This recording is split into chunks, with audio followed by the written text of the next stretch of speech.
What if we could 3D print a heart that grows and shapes itself just like the real thing? And no, this isn't a new Netflix show. It's a real scientific breakthrough. And for once, Kim Kardashian didn't post a selfie holding it.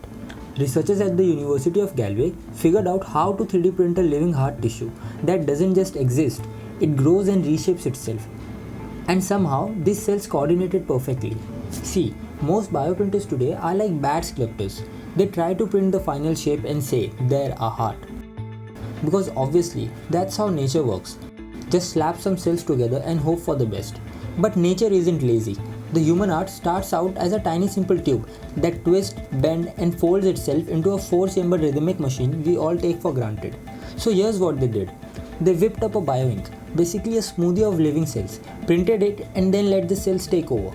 The cells self-organized, building actual working heart muscles. The result was heart tissue that doesn't just look real, it actually beats stronger and faster.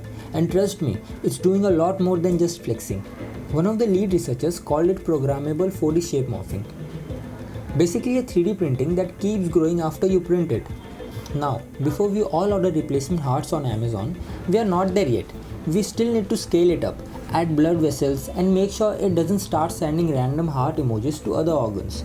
But this is still huge. It shows we might finally be printing living organs that actually behave like the real thing. Not just pink blobs sitting around in a petri dish, scrolling through Instagram and ignoring their responsibilities. If this continues, your next heart transplant might not come from a donor. It could come from a printer.